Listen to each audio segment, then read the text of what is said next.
Jesus. We welcome you, brothers and sisters, all over the world. We welcome you, especially those around Malta and Gozo, in the UK, those in India, Pakistan. We have one of our sisters that she's preaching in Pakistan right now. Praise God. We bless you, Sister Nabila, and we bless the church and the churches there.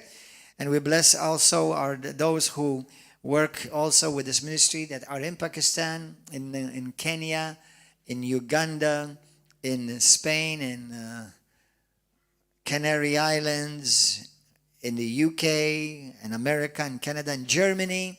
We greet you guys in Macedonia. And your son is right now, where is he?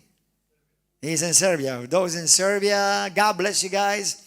Hallelujah. Let us know where you're watching us from. Okay, let's pray. And let us open our hearts to the Word of God this morning. Father God, we thank you for your Word of God. For the Word of God. Your Word is living, is alive, it is active, it brings healing, it brings light. Lord, your Word, as it is being preached, people will be healed, people will be delivered, people will be saved, hearts transformed. Holy Spirit, manifest the Word of God that is preached and released today, and bring glory to the wonderful and glorious name of Jesus Christ. I commit my heart, my mind, and my mouth to you, Father, that you will speak through me this morning and exhort and build your kingdom and encourage your church. In Jesus' name. Go to the book of Genesis, chapter 18. And approximately about 2.5 weeks or 3 weeks the most ago, I was walking near where I live, and I was praying. I do like to go and walk and pray at the same time. And I asked God the question, how can you change a nation? How do you change a nation? How many of you would like to see this nation changed? How many of you would like to see those of you who are in England, from Macedonia, from Serbia, from Pakistan, from India, around other places in the world? How many of you would like to see your nation changed? Can I give you a suggestion? Who told you you can't? Who told you you can't change it? Who told you that that nation cannot change? I believe many Christians, many people, even ministers of denominations across the line, have believed the lie of the enemy. They have given up on the nations of the world. Nations are people. They've given up and they say, now it's impossible, it's irreversible, we've become too evil, we've become too wicked. So they're just waiting for the pending judgment of God.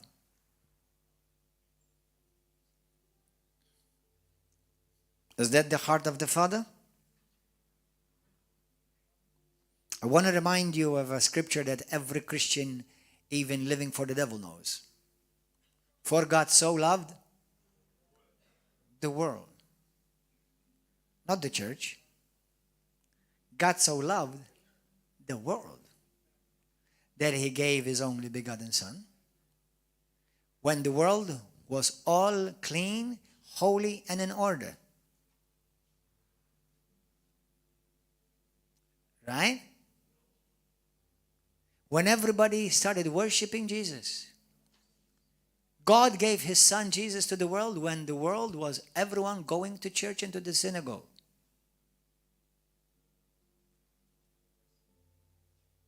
Has God stopped loving the world?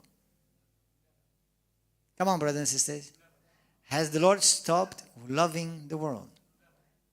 Do you know what's in the world, right? Apart from you and me?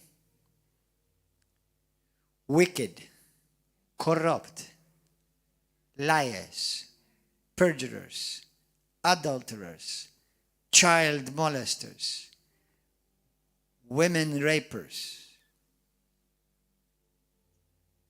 murderers, drug addicts, drugs, commercialists, whatever,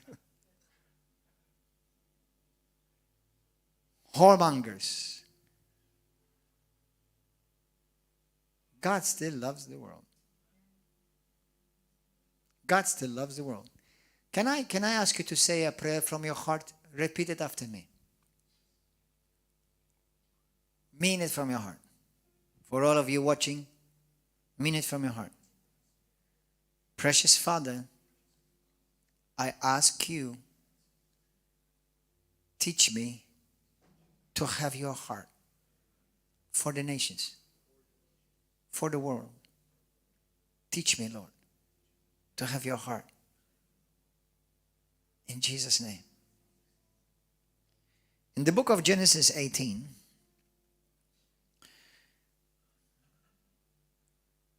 let me read quickly from verse 1. It's a short chapter, but very important chapter. The Lord appeared to Abraham at the terebinth tree of Mamre as he was sitting in the tent door in the heat of the day. So he lifted up his eyes and looked, and behold, 3 men were standing by, and when he saw them, he ran from the tent door to meet them, and bowed himself to the ground and said, My Lord, if I have now found favor in your sight, do not pass on by your servant. Please let a little water be brought and wash your feet and rest yourself under the tree. And I will bring a morsel of bread that you may refresh your hearts, after that you may pass by, inasmuch as you have come to your servant. They said, Do as you have said. Now these 3 were angels, but there's one in particular amongst them who in the Old Testament it's called the angel of the Lord. Theologians believe that this is Jesus, the pre-incarnate Jesus. We believe that Jesus Christ is eternal. The Bible says that he is eternal, right? He is eternal. We are sons of God, but he is the Son of God. We are a created sons. He is the eternal Son. Amen? So, Jesus Christ existed even before he was born in Bethlehem. And he manifested himself in the Old Testament many times. Amen? This is one of them. So, and they said, Do as you have said. So Abraham hurried in the tent to Sarah and said, Quickly make ready the 3 measures of fine meal needed and make cakes. And Abraham ran to the herd, and practiced them. He served them a happy meal. Hallelujah. Then jump a bit further, and we're going to go to verse 16. Then the men rose from there and looked towards Sodom, and Abraham went with them to send them on the way. Now listen to this word carefully. How many of you can say you are a friend of God? Are you a friend of God? Are you a friend of God? Now, I know in our language, in our vernacular, many people think that they're friends of God, but actually they don't really realize that they're actually a friend of the devil. And God is their enemy. For you to be a friend of God, you have to be born again. Because a friend means someone whom God has a covenant with. If you're not born again, you are still on the enemy list in the sight of God. He still loves you because the Bible says we're supposed to love our enemies, but you can't enter his presence. Okay? So yes, God loves his enemies, and he still loves, as a matter of fact, he loved you and me. We were his enemies. Amen? He loved us into heaven, and he loved us out of hell. But you are not called the friend of God yet until we are truly born again and we start a relationship with Jesus Christ. Are you clear about that? Amen? Hallelujah. Amen. So the Lord said, Shall I hide from Abraham what I'm about to do? Remember in the book of Amos chapter 3, the Bible says, For God does nothing. Everybody say nothing. Until first he reveals it to his servants, the prophets. Amen? Do you know, even till this very day, what God is doing in nations, God will always reveal it to his prophets first. There is a reason why he does that. There may be many reasons why he does that. But there is one particular reason why he does that. God does nothing without first revealing it to his friends. His friends are covenant people. His friends are people who have an intimate relationship with him, who love him, who delight in doing his will. Amen. Those are his friends. Are you his friend? Amen. So, if you are his friend, God may find you as a candidate to show you things concerning your life, your family, your future, your nation. Depends the level of authority that God has trusted you with. Okay? But God will want to show you. The God desires to show you. In the book of Jeremiah chapter 33 verse 3, the Bible says, "Come, ask me, and I will show you things that you do not know." Amen? So God wants you to know. Everybody says, God wants me to know. Amen?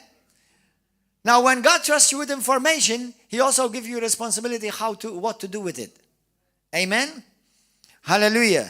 So, and the Lord said, "Shall I hide from Abraham what I'm about to do?" Since Abraham, look at this, shall surely become a great and mighty nation, and all the nations of the earth shall be blessed in him. That means God was going to bless all the nations through a man. Let me tell you something. When God wants to bless a nation, he will always raise a man. It could be a woman or M-E-N, a group of people, a nation. Do you know that in the nation of Malta there's another nation? It's called the Holy Nation. It's called the Church. Amen. In the nation of England, UK, America, in all the nations of Europe, there is another nation. It's called the Holy Nation. Amen. Hallelujah. 1 Peter 2 verse 9, that we are called the Holy Nation. We are put in the nations for a particular mission. Amen. This ministry is called Nations for Christ. Represented in 7 different nations and counting in Jesus' name. Amen. And all the nations of the earth shall be blessed in him. So when God wants to bless somebody, he doesn't just find a tree and bless that tree. Or he finds somebody that has no clue who God is. And no, God always will find somebody that he has a covenant with. For I have known him, in order that he may command his children and his household after him, that they may keep the way of the Lord to do righteousness and justice, that the Lord may bring to Abraham what he had spoken to him. And the Lord said, because the outcry against Sodom and Gomorrah is great. How many of you have ever wondered and ever thought, could it be that Malta, Gozo, UK, Spain, Italy, many nations in the world, Russia, Ukraine, Serbia, Macedonia, Bulgaria, Hungary, these nations, America, Canada, Africa, South Africa, Nigeria, Uganda, Kenya, do you think they have reached the level of Sodom and Gomorrah yet? Some people think they do. They did. I don't know. I don't know 100% for sure. I know that Sodom and Gomorrah was vile of the vilest. Everything that moved and breathed, they wanted to rape it, including angels. Even when Jesus came down, they wanted to have sex with him.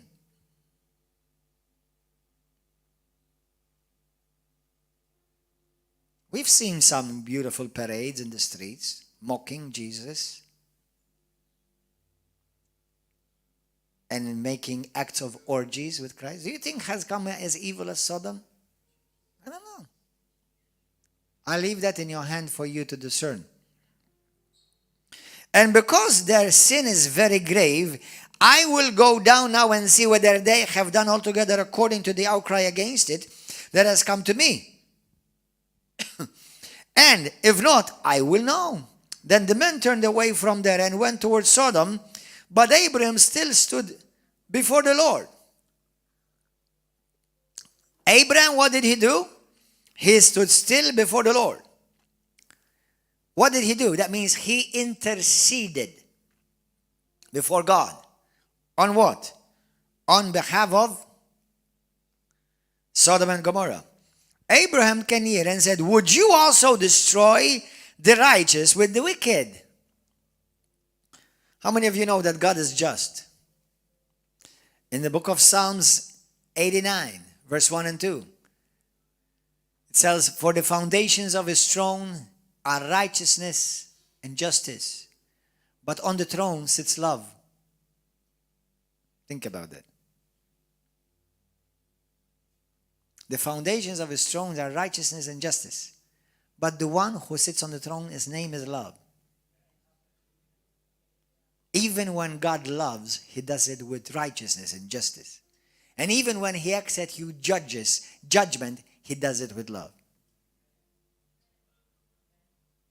Amen. Suppose there were 50 righteous within the city, would you also destroy the place and not spare it for the 50 righteous that were in it? God is speaking with Abraham, and Abraham would dare. Some Christians say, "How dare you talk to God like that?" Abraham had a covenant. It wasn't not even the Mosaic covenant, but there was a covenant between Abraham, which is a shadow of our covenant with Christ. Amen? Because we are called sons of Abraham, after all, not sons of Moses.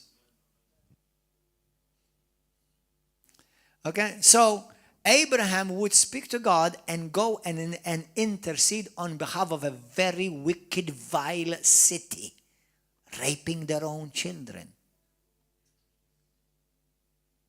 How many of you, a city like that, would deserve judgment?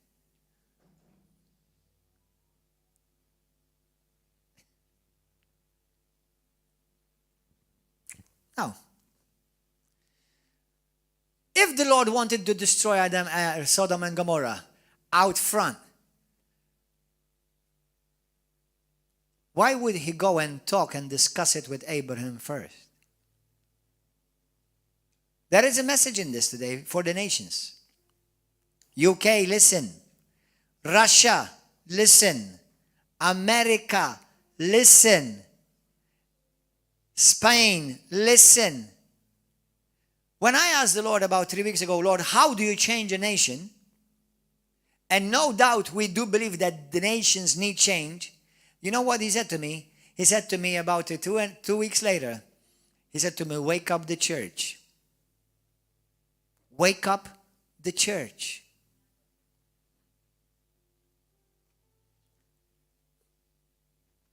If you enter a room that is pitch black dark, think, if you enter a room that is pitch darkness, what do you do to remove darkness? Come on, tell me. Come on, tell me. Turn on the light. Could it be it's because the light is not on that darkness is taking over?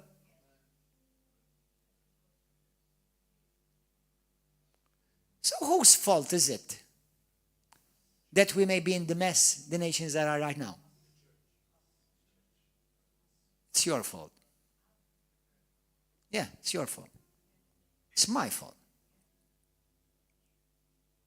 It's the Pope's fault, it's the bishop's fault, it's the priest's fault, it's the pastor's fault, it's the evangelist's fault. Now I know, no doubt, there are many people who are doing a lot of things. They are praying and they're standing. But the church at large is not on. It's dead.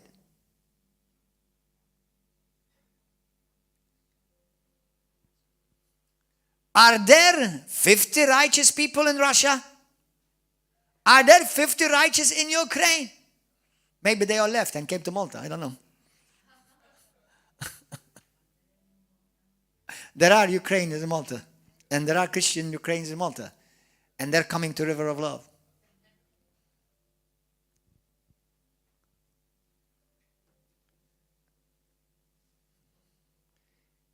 Teach us to have your heart, Father, for the nations. Amen. And the Lord, and Abraham said, "Would you also still destroy the place and not spare it for the 50 righteous that were in it?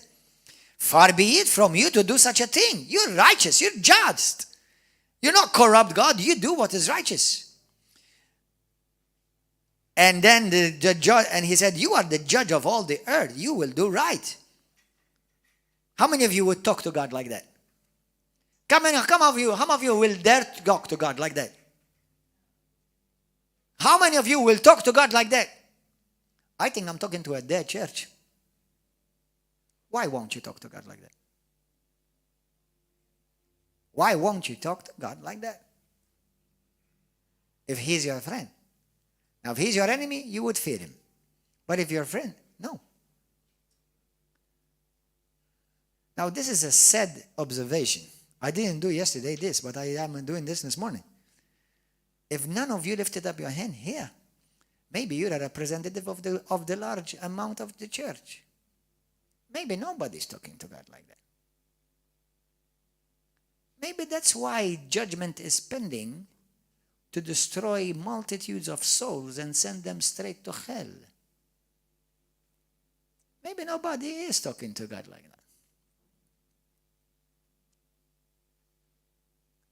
Maybe they forgot the blood covenant that we have. Maybe they forgot why God raised the church.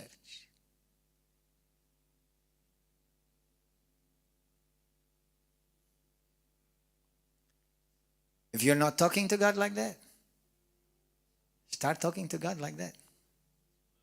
Why do you think you are saved? Why has God raised you up? Aren't you called to be the salt of the earth? But if the salt will lose its taste, it will become good for nothing, but only for nations to trample on it.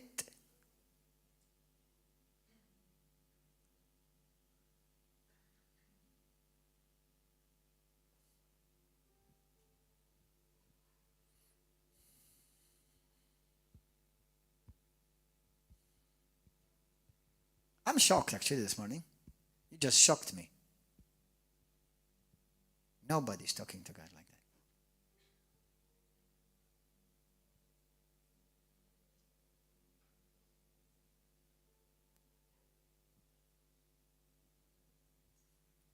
that. Did God react angry towards Abraham when Abraham spoke to him like that? Did he? Are you as good as Abraham? Do you have as good a covenant as Abraham have? Lift up your hand. Do you have a covenant as good as it? You have a much better covenant. Do you know that because of the blood of Jesus, you can enter the throne room of heaven? Not knocking. You just keep going straight. We don't knock on any heaven's doors. Because Jesus is the door and he's open. For all of you who are singing, knocking on heaven's door, you're going to be left out. My sons don't knock on the door. They have the key, they just walk in. My God, this is a revelation this morning. I'm actually shocked. I'm honestly shocked. We've lost our taste. We've lost the flavor. We've lost the focus why the church is here.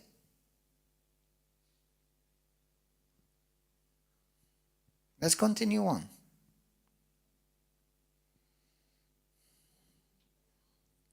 "27, then Abraham answered again, Indeed now I am but dust, and ashes have taken it upon myself to speak to the Lord. Suppose there were 45. Would you destroy it? The Lord said, I will not destroy it. And then he said to him, suppose there are 40 righteous. Would you destroy it? The Lord said, for the sake of 40, I will not destroy it. Now Abraham thought that maybe God is getting irritated. He's losing it. And he said, please don't get irritated or mad at me. He said, Lord, I'm going to try it again. What about if there are only 30? Would you destroy it for 30? The Lord said, no, I will not destroy it for 30. And then he said, I hope I'm not going to anger you, but, and God just remained calm. There was no sign of anger or irritation in God's voice. He said, I will not destroy it, not even for 20. Now listen to this. Then he said, let not the Lord be angry, and I will speak one more time.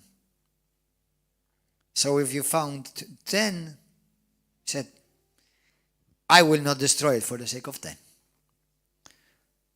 Now, could it be that maybe if Abraham pressed on further, maybe God would have destroyed it? Could it be that maybe, speculatively, God would have actually continued on because he would have found somebody who stand in between? Why did God raise up Abraham? To bless the nations. Where the blessing is gone, judgment falls. You are the salt of the earth. You are called to be a blessing to the nations. We are called to bless the nations. Now, maybe Abraham was working it out in his mind, and he said, well, there's me, my wife, my daughters and their husbands, and so we're about 8. I guess I'm going to stop there. In the book of Ezekiel, go there quickly.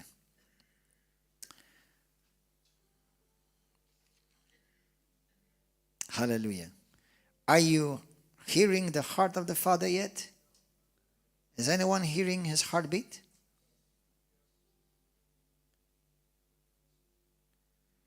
Brothers, be careful what you curse and judge,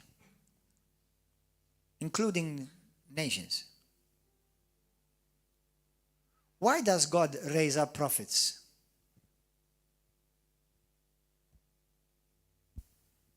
Why does he raise up prophets? Why does he raise up the church with a prophetic voice?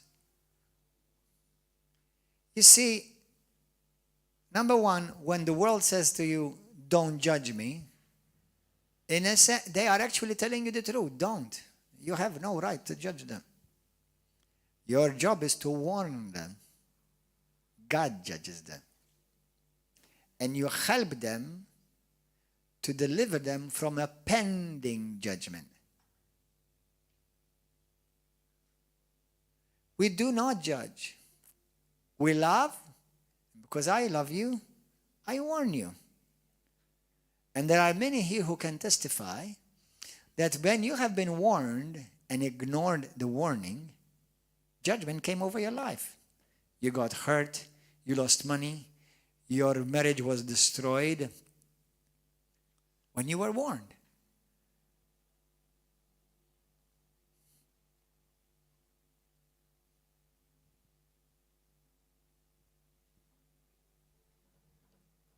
In the book of Ezekiel 22,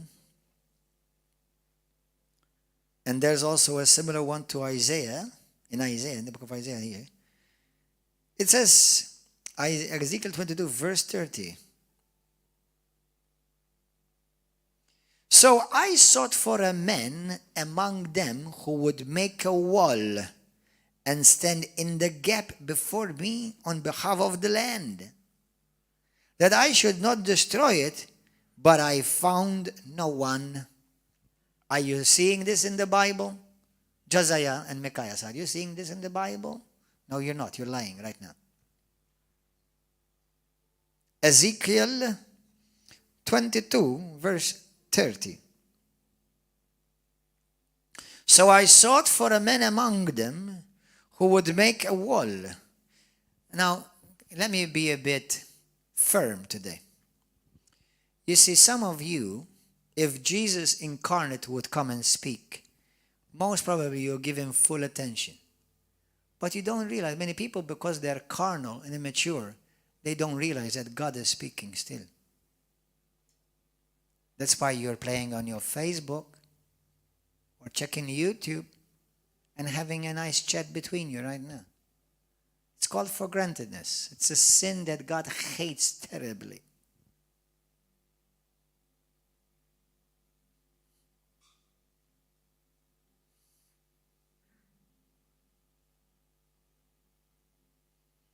What is God looking? For here it says at least one man. How many people were interceding for Sodom and Gomorrah? One man. And the Lord eventually did deliver, and he did not bring judgment upon the righteous. That's why he delivered 8 of them, and then judgment fell. But until you are in this earth, you are called the salt of the earth. Amen? That's why, as far as when the judgment of God will come upon the earth, Christians cannot be here. Because we are the ones, let's say those who are genuine ones, because Christian just became a nice cliche name. But for those who are truly, whose heartbeat is beat with the heart of God, then God cannot pour his judgment upon this earth, because as the scripture clearly says, not only in scripture but in principle, God is just, and he will not judge the wicked with the righteous. In the book of Psalm 1 is like that, all of it. With the righteous and the wicked will not stand in the same assembly before God. Amen.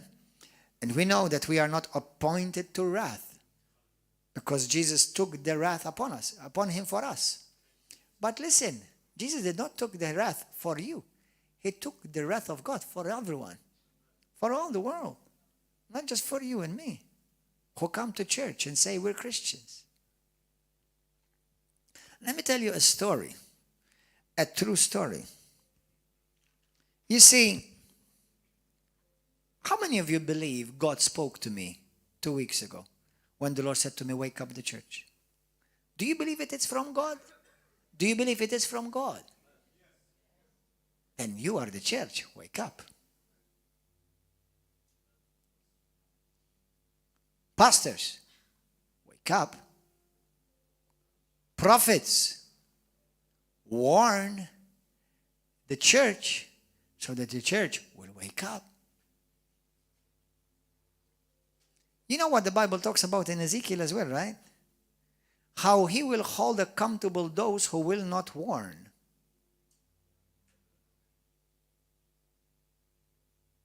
Now, we may not go to hell, but he may hang us on it for a few seconds.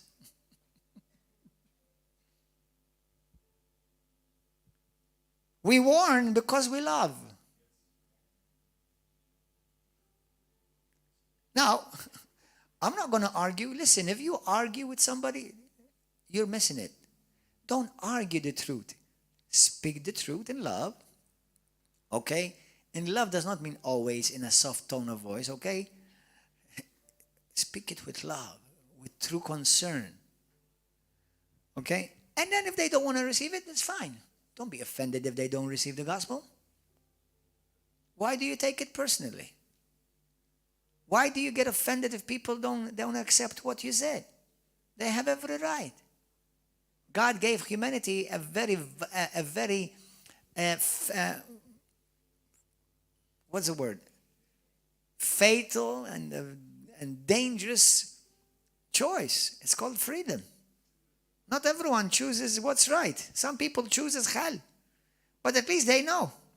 You've done your job to tell them. And then their blood will not be required of you. You've warned them. So, listen to this. How many of you ever heard of the North Korea President Kim Jong-un? Have you ever heard of him? How many of you know that he's a wonderful man of God, very righteous and just? Is he? You guys from Asia. He's a wonderful man, right? He's lovely. He loves Christians. He loves people, right? No, right? He's not. He's a wicked ruler. He's killed many innocent people. I'm not saying this. All you need to do is just go on the internet. Read his profile, what he's done. But let me tell you a very shocking story. Are you ready for a shocking story? I want to remind you what the scripture says. That the Lord does not delight in the death of the wicked.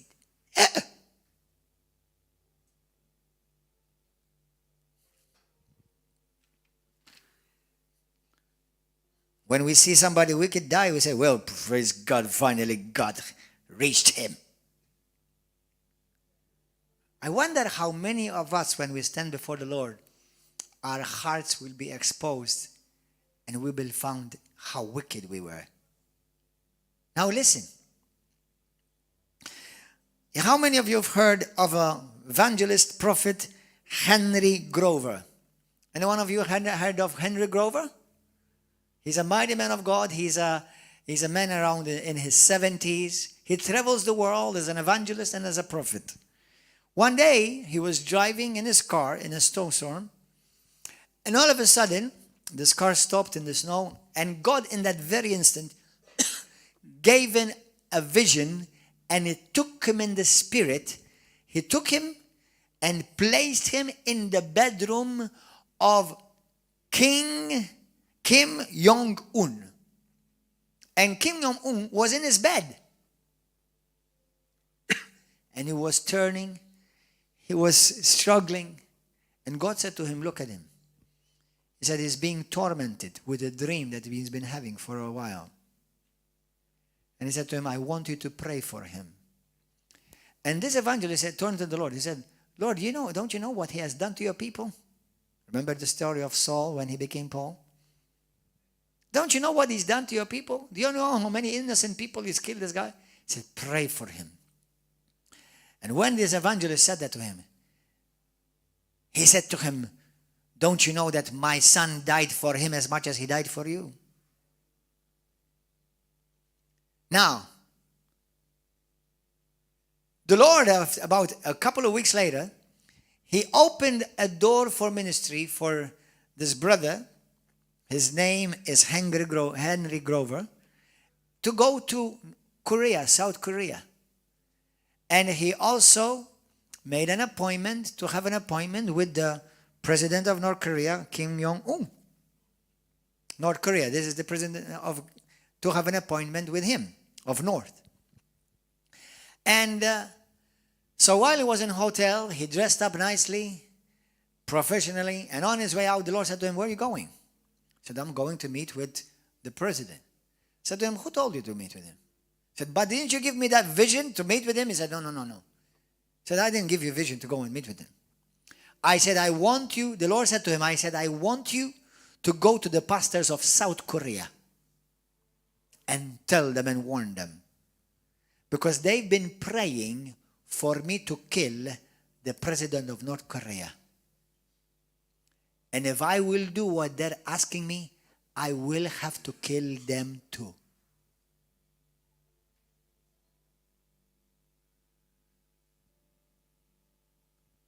And he said to him, if they want me to walk and operate with justice with men, then I have to operate with justice as well with them. Go to the book of Matthew.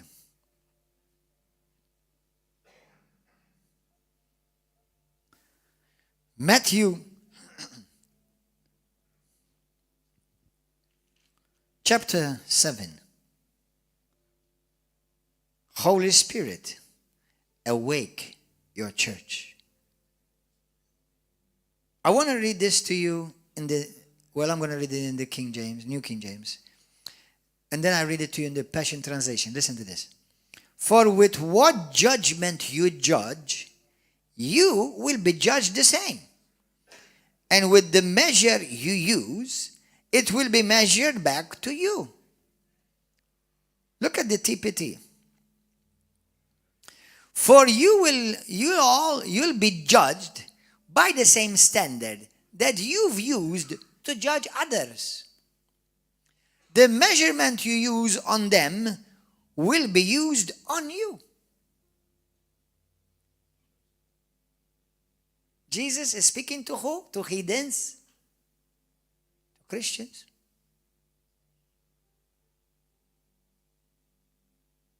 To the church? To his disciples? Do you understand why God says, judgment belongs to me, says the Lord? Now, This man went and preached to the pastors in South Korea and told him this. He told them this vision. And pastors were crying and repenting. And then he found out that the great-grandfather of Kim Jong-un and his family were all Christians, and they were part of the revival that swept all of Korea 2 generations before. And this man, the grandfather, the great-grandfather, 2 generations back, prayed for his children and his children's children to never walk away from God and to be saved. Now listen to this. Whose prayer was God to listen to? His great-grandfather. You see, you may be seeing somebody, your boss, your husband, your wife, your neighbor, the guy across the street, the guy who put up the middle finger in the middle of the road. Fire! And God will say to us, you wicked, perverse generation. Don't you know that the Son of Man did not come to destroy lives, but to save them? Don't you know that the same way you are judging your pastor, your leader, your politician, when you're praying for him, you're asking me to judge you the same way? Do you want me to judge you the way you want your pastor to be judged? Do you want me to judge you the way you're judging your prime minister? Do you want me to judge you the way you're judging that politician? Do you want me to judge you the way you're asking me to judge that school director, that company boss? Do you want me to judge you the way you are wanting me to judge him? When instead you have pleaded out, you've pleaded for me, before me, for his soul so that I will save him. But instead you desired for me to judge them and wipe them out and destroy them. You don't know my heart. That's what Jesus said to his own disciples. 2,000 years passed, and the church does not know the heart of the Father still. Yet we have people prophesying judgment, disastrous things. Now, to warn, yes. Yes. And people who will not listen will be judged. Nations that will not listen will be judged.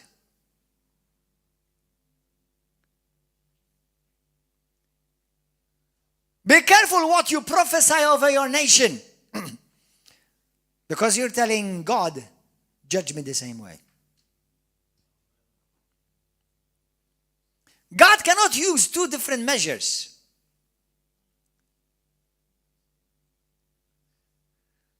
That's why this past week, we prayed against curses that were spoken over Malta, some of which were done by Christians. And what if the judgment comes? Are we going to be happy when we see hundreds and thousands and millions going straight to the pits of hell? We're going to rejoice. Yay, they're in hell. For eternity, yeah? Not just for a couple of years. We rejoice in that. How many of you one day you hated God? Lift up your hand. You were against Jesus Christ. You made a fool and a mockery of people who preach the gospel. Lift up your hand if you were that. Why did God save you? Why did he save you and me? Because he doesn't want you to go to hell. He does not delight in destroying people's lives. Even the wicked man, not in his wickedness, but in his humanity, is made in the image of God.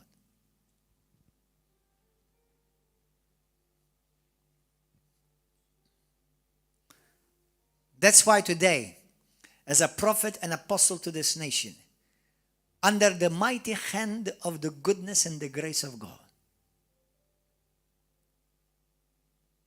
We cancel every curse spoken over of Malta and Gozo, over all of Europe, in the name of Jesus. For the Lord says, my mercy triumphs over judgment. For I do not delight in judgment, but I delight in mercy.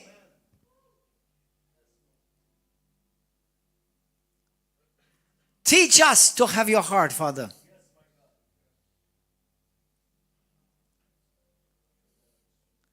Teach us to have your heart.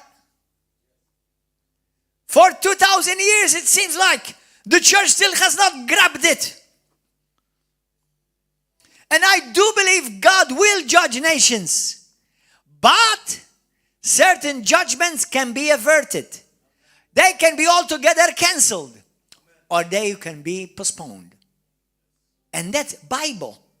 Did you know that that's Bible? For those of you dummies who said, well, I heard a prophet prophesy, but it never came to pass. That prophet prophesied to warn. If the people were found wise and they repented, that prophecy will not come to pass. It was a warning for pending judgment and disaster that was going to come. We prophesy, prophets who prophesy certain things are prophecy of warnings. You've heard, how many of you have heard of Jonah? Where did God send him? Nineveh. People who hated the Jews, hated God, blasphemed God, adulteress. They did all of kind of evil things. Why would God not destroy it if he's a righteous judge? Because love sits on judgment and righteousness. God's judgment is not God's best plan. But because he is righteous and judge, those who refuse to accept his mercy and his kindness will be judged. And that's not just nations, kings, politicians, or pastors. That's even you. That's even you. Now, even in judgment, God is not destructive. Because he says in 1 Corinthians chapter 14, judge yourselves so that you will not be judged and condemned with the rest of the world. But if I judge you, I judge you to redeem you. Amen. So the Lord raised up Jonah. I wonder how much do we believe Hebrews 13:8? How many of you believe Hebrews 13:8? How many of you don't have a clue what Hebrews 13:8 says? Jesus is the same yesterday, today, and forever. Is there one man or woman in UK that can stand in the gap for a whole nation?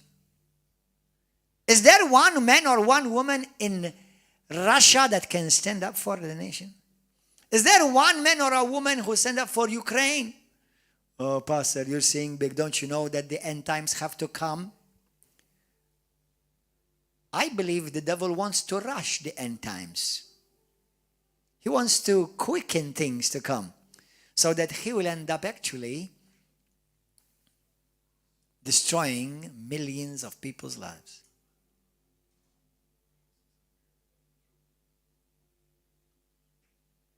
Do you know a few years ago, in the world, they were going through many wars, and we thought already that's going to be again the Third World War. You know that? Does this, what's happening right now between Russia and Ukraine, have to be the Third World War? Does it have to be Ezekiel 38 and 39? Does it have to be? Is it the first time that Russia is in war? No. But what are many saying? Well, it's the third world, I guess. Now it's the end. Do you know how many years the world and the church has been saying is the end? It seems like we're eager for the end. Listen, if you're end your life if you want to, but don't desire other people's end. That would not be a wise thing to end your life because you have no right over your life. But in the Bible, God teaches his people, judgment will come, but first there has to be warning, so that maybe people will repent and his judgment will be withheld. Are we doing that? Or are we prophesying curses over our own nations?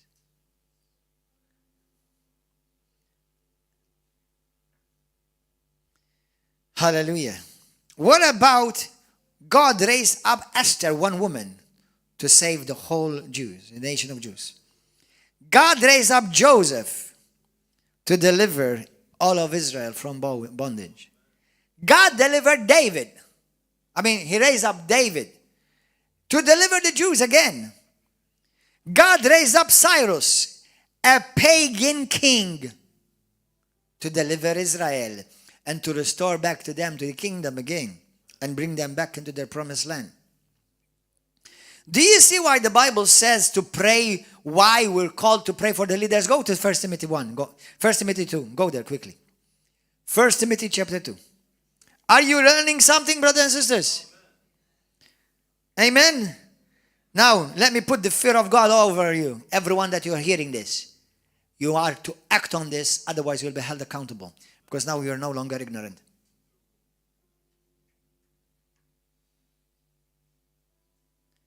Most of all, I'm writing to encourage you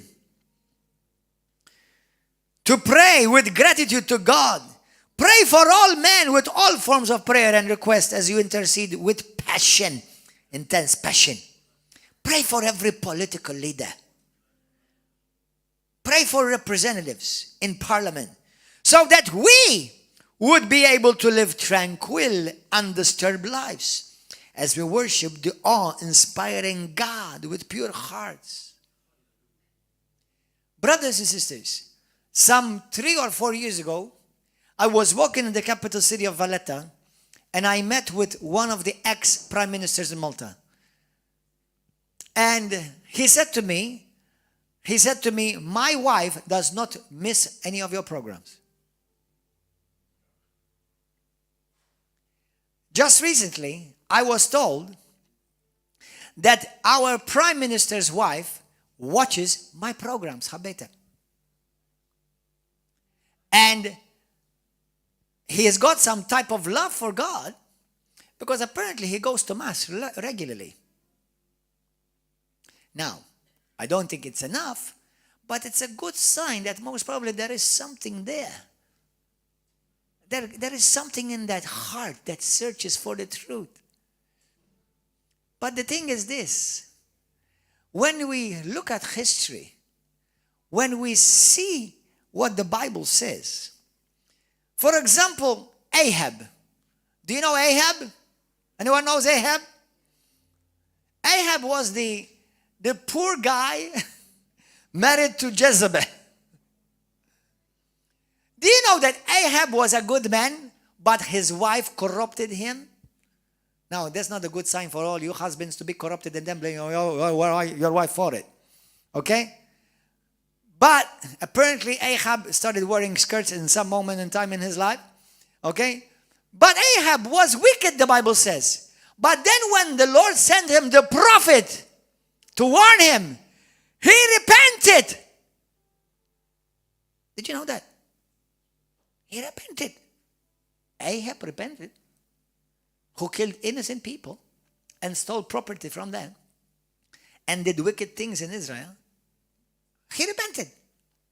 So what is the prophet's job? Is to warn and pray and intercede.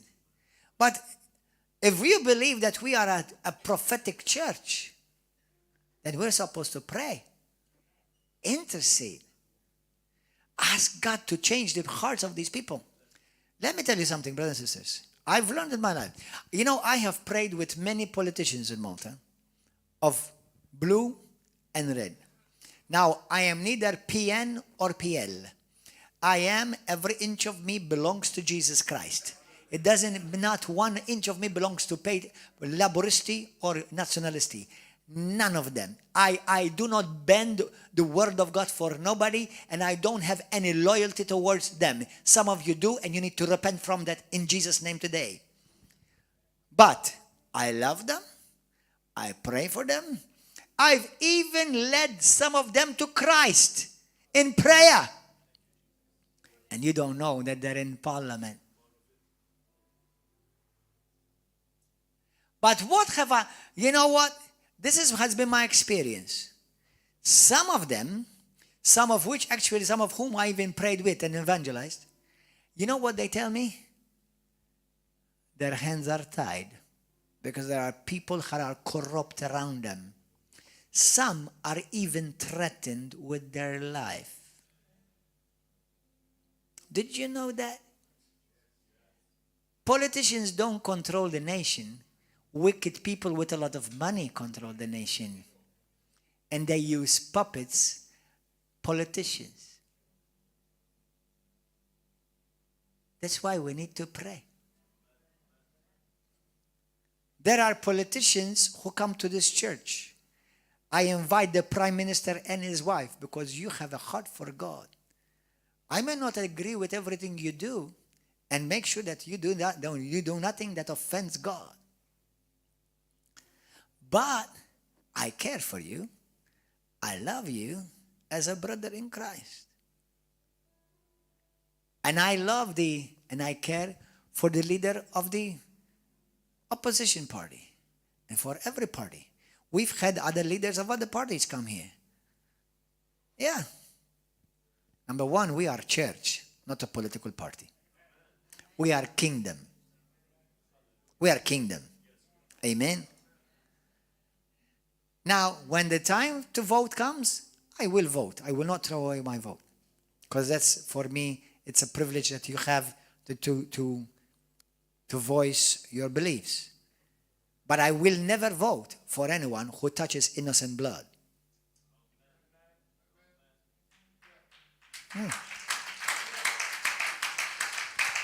And neither should you, unless you want to invite the angel of death into your family. Let me warn politicians everywhere in the world that are listening. If you pass any law in favor of killing babies in the womb, death and the spirit of death and the angel of death will never depart your generation and your children. I warn you, as a servant of God Almighty, I warn the politicians of this land, nationalists and labor. I warn you, if you pass a law in favor of abortion, a curse remains upon your head. God will always avenge innocent blood.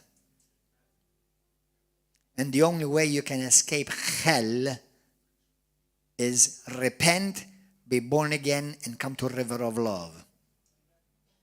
The river of love part, that's an extra. But if you truly repent, then you show fruit of repentance.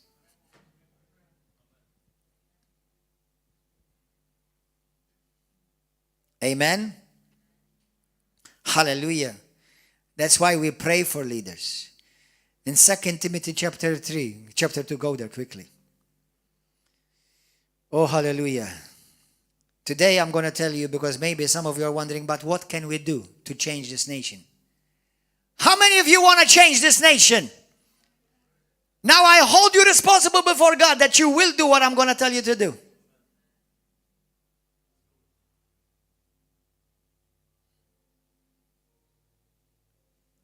I believe revival is here. I don't want my generation to see the judgment of God. I want my generation to see the power of God. I want my generation to see revival. I want to see people who are wicked and perverse trembling under the power of God.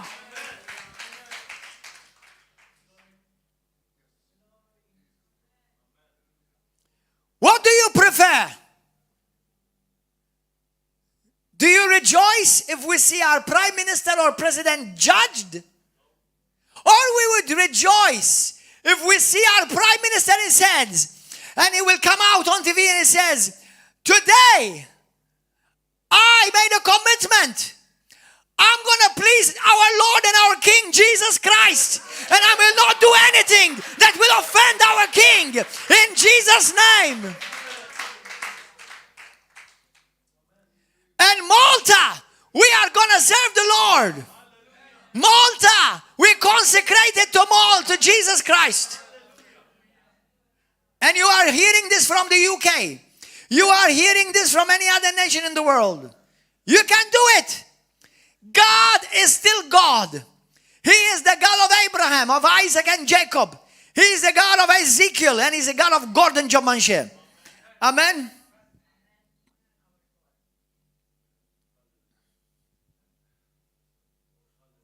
Hallelujah. 2 Timothy 2.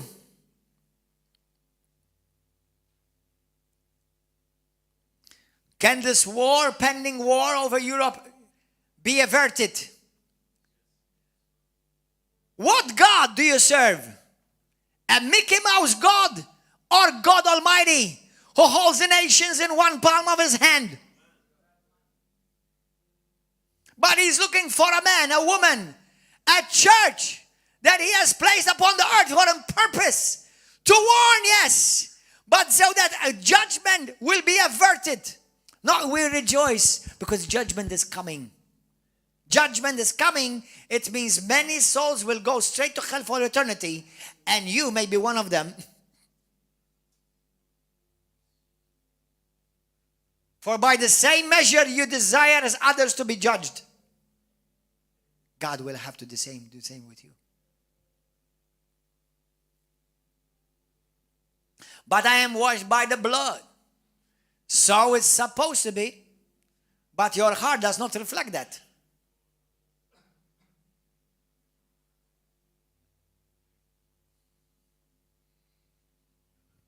Help us, Lord. 2 Timothy 2:23. Hallelujah.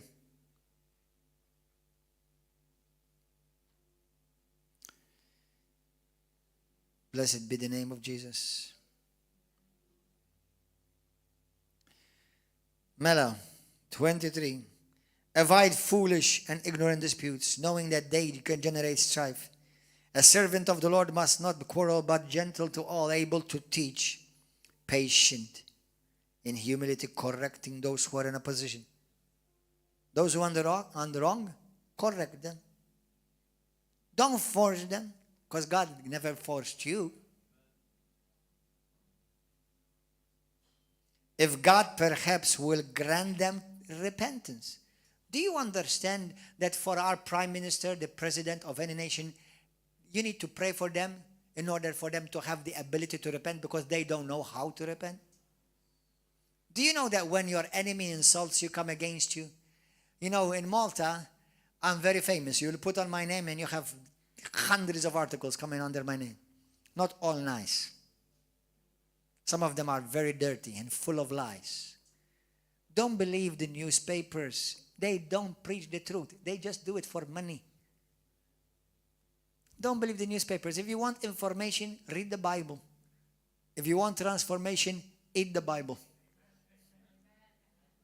Amen. And if you want to know something about what somebody said, go and ask them directly. Simple as that. Do you know what? I'm not Roman Catholic, and I will never be Roman Catholic, because I know too much truth. With love, I say that. I know too much for my own sake. But I see Christians slammering and slandering and saying all kinds of things against Catholic priests or the Pope. Do I always agree with them? No. But the thing is this. I've learned by experience that there is a media out there that wants to make even the Catholic Church look dirty, even when it's not. Why? Listen, have you ever noticed that when the church, when when the Catholic Church comes out with a scandal, even the River of Love will be blamed for it, even though we're not Roman Catholic? Have you ever noticed that? Have you ever noticed that when the Roman Catholic Church comes out with a scandal, all the churches in the world will be blamed because the sinner does not recognize the difference between denominations? The sinner says, well, you're with the church, you go to, you're like that, the guy who molested that child. Say, no, we're not Catholic, we're not Roman. No, but you're like that. Oh, no, don't talk to me about God. You're hypocrites. You see, everybody's a hypocrite. I'm not Roman Catholic. But for integrity's sake and for the fear of God, if I want to address an issue without attacking the person, because the person is always redeemable. Everybody say that. The person is always redeemable. Amen. There's always hope for a person to change.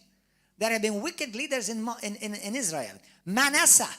Do you know Manasseh, the most wicked ruler in Judah? He was very wicked, the most wicked, the Bible says. Yet at the end, he repented.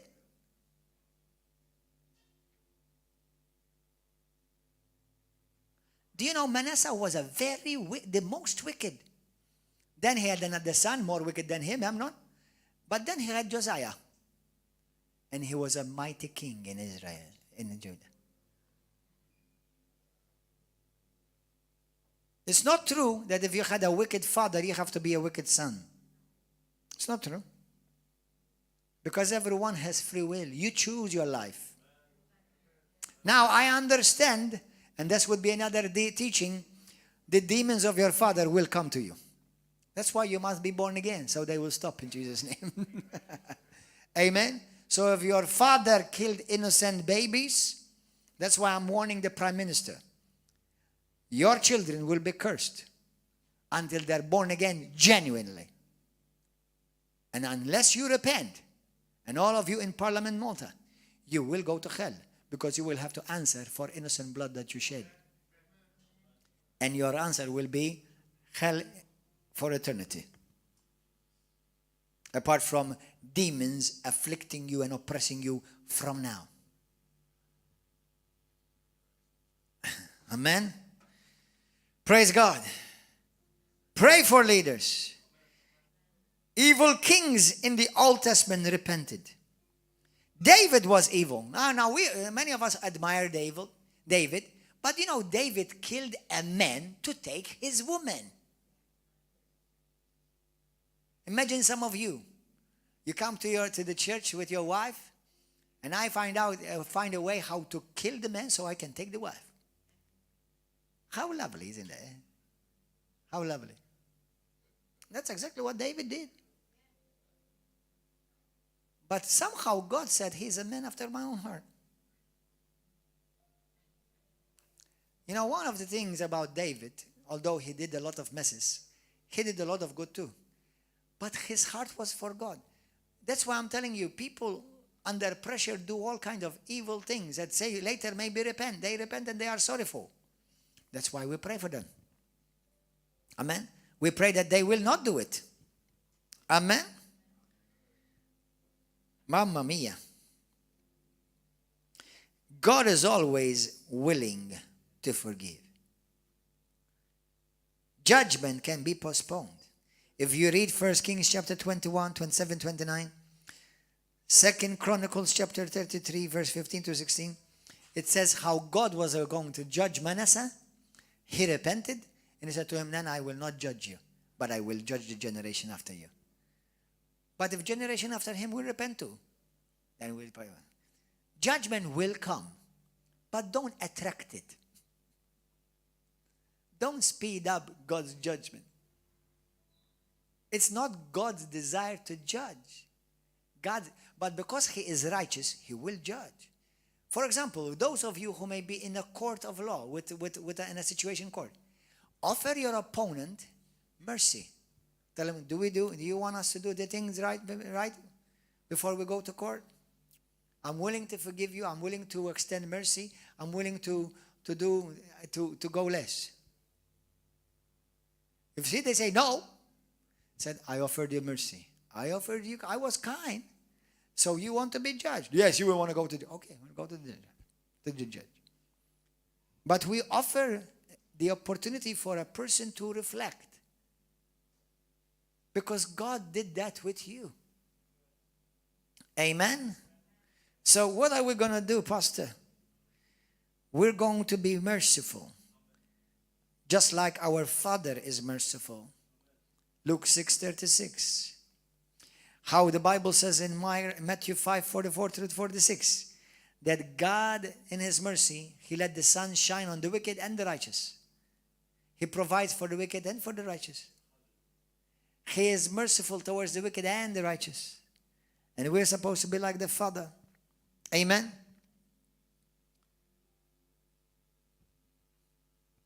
Who knows? Now, don't look at anyone, but I've often wondered myself, what about people who have mysteriously died prematurely?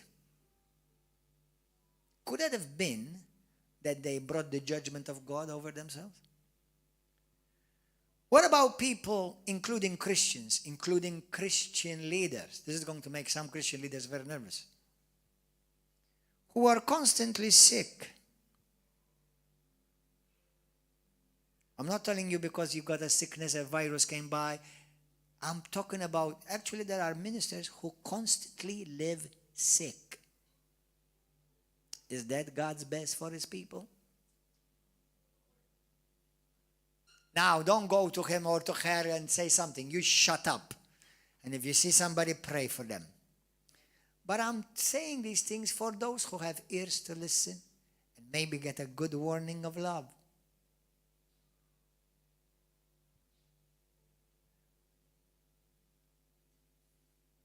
Do you know, now I'm not trying to scare you, okay? If you've done anything against me, I forgive you. Don't worry about it. You just repent with God. If you want to say sorry to me, that's fine. I'm going to forgive you because I love me and then I love you. I'm not going to desire for you to be judged because I know if you will be judged, what will happen to you. I've seen people judged. Marriage is destroyed. Death in the family. None of their children serve God today. Their children come out pregnant while they're still in their teens. And they came and judged me. Pobrecito.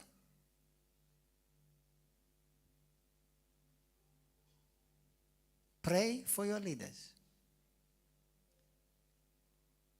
Pray for the people that God has put you under. Political and spiritual.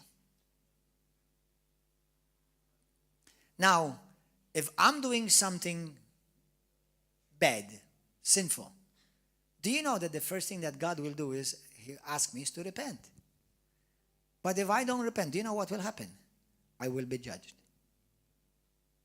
But God's first preferable method is first always to get you saved and restored. Don't be so quick to desire somebody's life to be destroyed. Because that means, Lord, what I'm desiring for him, you do on me. Jesus has not come to destroy men's lives. He came to save them. And Jesus is saying yesterday, today, and forever. Amen. Hallelujah. Let's all stand. Pastor, what are we going to do? What are we going to do? You know, even Jezebel. There's demons of Jezebel. We've cast them out several times here. But even Jezebel, wicked woman, even she was given a chance to repent. Do you know that? Elijah warned her. Do you know that even in the book of Revelations, God says, I've asked her to repent, but she would not repent. Isn't that? How many would like to see our nation change? Keep your hands up. You are responsible. Even if you did not lift up your hand, because you've heard. Now, from now on, if you've judged anyone like that, and you've desired somebody's destruction, repent now. Because what you've desired upon others, it's coming on you. 2, start praying for people to repent. According to 2 Timothy 2, it says, pray that God will grant them repentance. You know, people don't know how to repent by themselves. They need help. So that they may know the truth. Why? Said they will come to their senses and escape the snare of the devil, having been taken captive by him to do his will. What does the devil do? Listen, brothers and sisters, please listen to me. We're going to pray a few seconds. Many have become Satan's puppets. And according to the scriptures, 2 Timothy 2:26, they don't realize that what they're doing is fulfilling the desires and the plans of the devil. So we pray that their eyes will be open, that God will send laborers anointed so that they will preach to them the truth, and God will grant them a repentant heart. We're going to do that today. Amen? How many of you, before you came to River of Love, you hated me? You did not like me. You said all kind of ugly things and bad against me. Lift up your hand. Come on. 1, 2, 3, 4, 5. Thank you for being honest. God vindicated me by sending you to River of Love. Hallelujah. Yesterday, half of the church, they said they were against me, hated me, and said all kind of ugly things. And God vindicated me by sending them to the River of Love. But listen, you see how kind God is. But when you came to the River of Love, what did you find? Did you find judgment or find mercy? What did you find? You found mercy. Because the Lord, if you come to him, even if you are the most corrupt man or woman in the world, if you come to him, he will give you a chance to experience mercy. He does not delight. He himself said, I do not delight in judgment, but I will have to do it if you do not accept my mercy. Father, if you judged Europe, we know you will be a righteous judge, but we're asking you for mercy.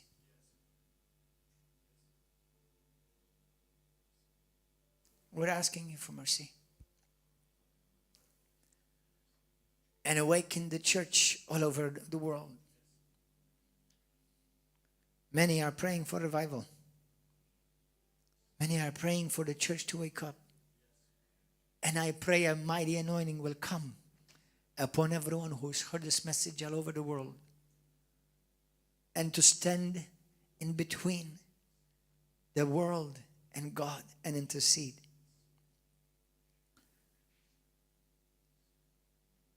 Today, what is going to be our part? What are you going to do? Number one, stop the pointing of your finger. I'm not telling you to call good what is evil. No. We're still going to call evil what is evil. But I've learned also by experience that many people who actually are evil, it's because that's what they saw. They saw evil. I have a quote. It says, hurt people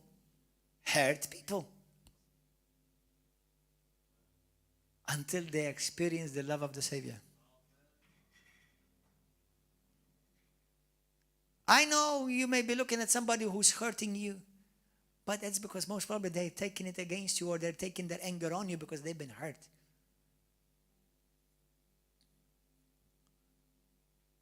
So, everywhere Christians, all of you who are part of this ministry, River of Love, Nations for Christ, everywhere, you whom the Lord has spoken to your heart today, this is what I believe God would want you to do. Number one, repent for desiring judgment to come. And if it would have come, God would have had to judge you the same way. 2, every one of you present here, everyone watching and listening, get out of your home and start praying in your neighborhood. Every day make it a point to pray for the Prime Minister and the President and all the Parliament people. Every day pray for them. Pray for me, Pastor. I need prayer. But go in your neighborhood. Start praying over the neighborhood, the houses, the family. Start praying. Praise God. You may grab some oil and put drops of oil. I'm not telling you to fill the streets with oil, okay? And then end up being endangering people's lives. Okay? But drops of oil. I have a message about healing the nations. I will put it under this message. Go and listen to it. And anoint it and declare that ground, that area for Jesus Christ. Declare that the kingdom of God comes in that place. Lord, I ask you, Father, grant these people, this neighborhood, grant them the grace so that they will repent and turn to you, Lord. Stir up a hunger in their hearts to search for you and to seek you with all of their hearts. Amen. Pray every day for Europe, for Malta, for Gozo, for your nation. Pray that the leaders of the world, listen, many of us don't realize that there is a war in the realm of the heavenly places. And the devil wants to grab Putin and destroy Europe. Or maybe somebody else, or Biden, or China, or Iran. Don't you realize that in the realm of the spirit there are demonic principalities? And the only way we can change that is but if the people of God on this earth will pray. Whatever you shall bind on earth shall be bound in heaven. Whatever you allow upon this earth shall be allowed in heaven. God has given us this great, incredible, bombastic, out of this world authority. How much of it are we using? But Pastor, we cannot pray. The prophecies have to be done. They have to be fulfilled. Well, I don't want to see them fulfilled in my life. There are more than 50 righteous in the city for sure. There are more than 50 righteous in this church. There are more than 10 righteous, because even for 10 righteous, God said he wouldn't destroy it. Are we okay? Amen. When we pray in the church, come for prayer. Many Christians all over the world, that's the least thing that they attend. Prayer in the house of God. Wake up in the mighty name of Jesus. I break the spirit of slumber and the spirit of sleep from your life in the mighty name of Jesus Christ of Nazareth. Pray, God, that we will raise up men and women of God in parliament, in high places, in people in different places around the world, in the nations. And pray that God will give them supernatural wisdom and that the spirit of the fear of God will come upon them in the name of Jesus. Amen. Be faithful. Repent from grumbling, from blaming your government. The government of Malta is not Labour. The government of Malta is the church. But it's a sleeping church.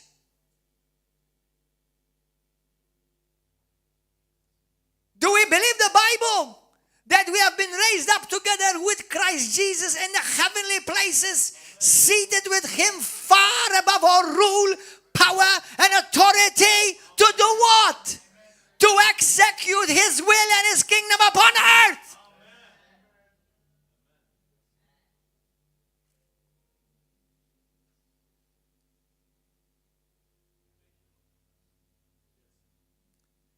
Satan is having diarrhea today.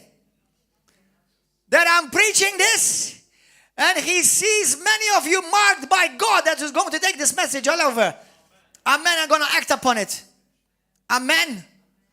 Let's pray. If you are here today for the first time, and this message has touched your heart, God has spoken to you.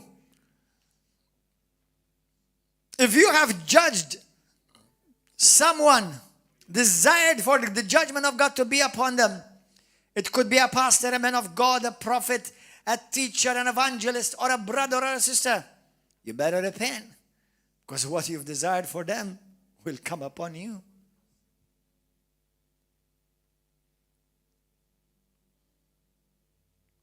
If anyone wants to give his life to Jesus Christ today for seriously. Anybody here, lift up your hand. Anyone? You want to give your life to Christ Jesus, lift up your hand. Hallelujah. Thank you, Lord. Anybody else? Be serious. Are you serious with this decision? Are you serious with this decision? You on YouTube and Facebook and TV? You're ready to give your life to Christ? Say right now with me this prayer. You all may say it as well. Say, Heavenly Father, thank you for your mercy. Thank you for your Son, Jesus. I repent. I change my mind. And I turn to you. Forgive me of all my sins, Lord. Wash me clean by your precious blood. Be my Lord and my Savior. I believe that you are the Son of God. You died for me on the cross of Calvary. You shed your precious blood for the total forgiveness and release of my sins. And upon your back you took upon stripes. Your flesh was opened so that by your stripes I may be healed. Jesus, give me a heart after you. Help me to understand your plan for the nations, for me, for my family, for my church, for my nation. May my heart beat with the same rhythm of your heartbeat. I want to start a fresh beginning today. I belong to Jesus. And I ask you to forgive me, Father, where I have passed judgment. I judged others by a different measure than I judged myself. Forgive me, Lord. I ask you for mercy and grant true repentance those who have come against me, those who have accused me falsely, those who have said unkind things against me, lied against me. I forgive them. Grant them mercy that they may come to their senses so that they will escape the snare of the devil who has held them captive to do his will. I release them from the enemy's captivity. They may see the light of the glorious gospel of Jesus Christ. Today I'm saved. I'm born again, washed by the blood of Jesus. And I give you, Father, all the glory and the honor. In Jesus' name. Amen. Give a wonderful hand of applause to Jesus. Now, before we go, before we let the YouTube and Facebook people go, I want you to all join hands.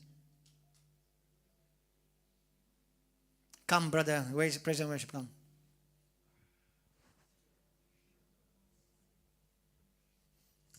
Everybody grab hands. Join hands, brothers and sisters. Join hands. Join hands. Join hands. Join hands. Join hands. It's okay. No virus works here in Jesus' name. Hallelujah. Join hands. Now, we're going to pray. But today, masha attenti. Burma, come, brother. Come here, come. Don't be alone. What we're going to do today as people of Malta and people who live in Malta. Today, what we're going to do is we're going to cancel every curse spoken of our nation. Are you a man of God? Are you a woman of God? Do you have power, authority in the name of Jesus? Absolutely. Everybody pray with me right now. Let's start praising the Lord right now together. Father, we praise you. We magnify you. We give you praise, glory, and honor.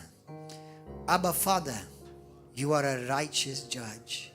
We come before you in the throne room of heaven through the precious blood of the Lamb to obtain mercy in this time of need. Our nation is in need. The nations of the world are in need. Europe is in need, Lord, and it's in need of your mercy.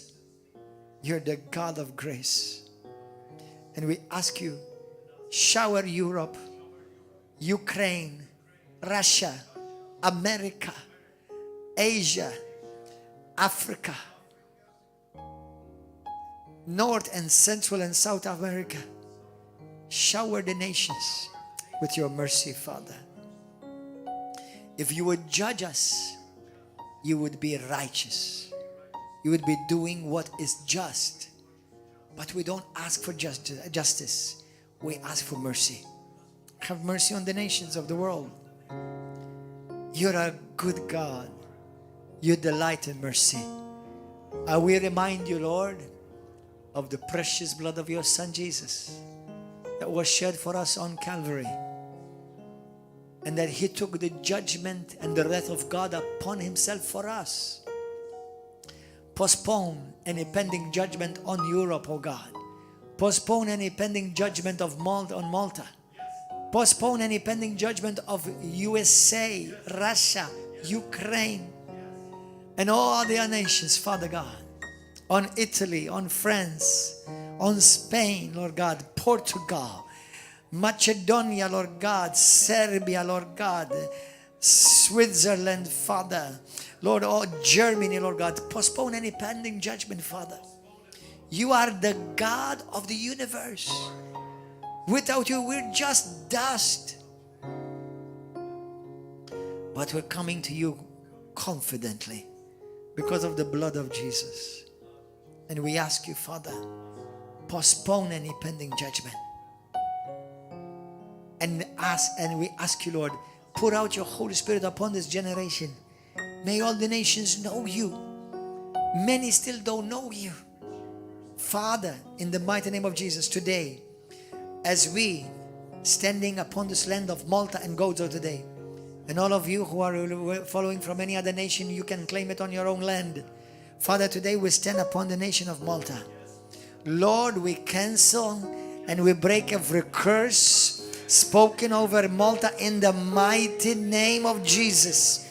We break it by the power of the blood of Yeshua HaMashiach.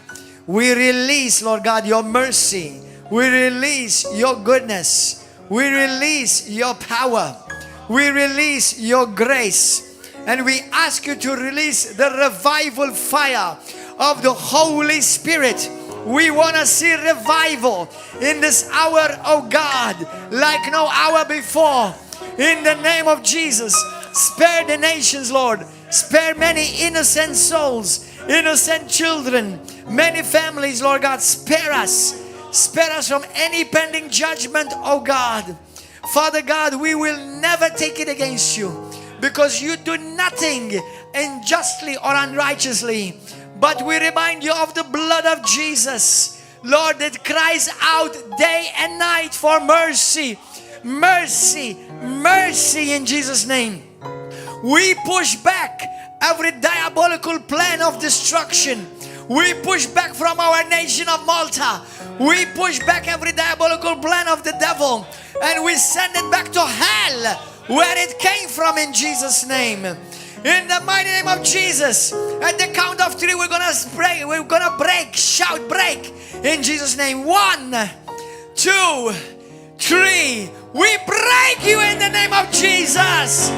Be broken, be broken, be broken, be broken, be broken, be broken, be broken in the name of Jesus. Lord, in Jesus' name, revival over the nations, in the Mediterranean, in all of Europe, in all the churches of River of Love Nations for Christ and Ministries. Revival, revival. Your mercy triumphs over judgment. In the name of Jesus. In the name of Jesus. Lord, grant the hearts of the kings. Soften the hearts of our Prime Minister, President, and the Prime Ministers and the Presidents of the world. Soften their hearts. Open their eyes. Especially we pray, Father, for Putin, for Biden, the Prime Minister of UK, of France, Malta, Italy. Father, we pray for the President and Prime Minister of Iran, Israel. Father, open their eyes, oh God, that they will see the truth. They will no longer remain captive under the enemy's hand to do his will, and they don't realize it.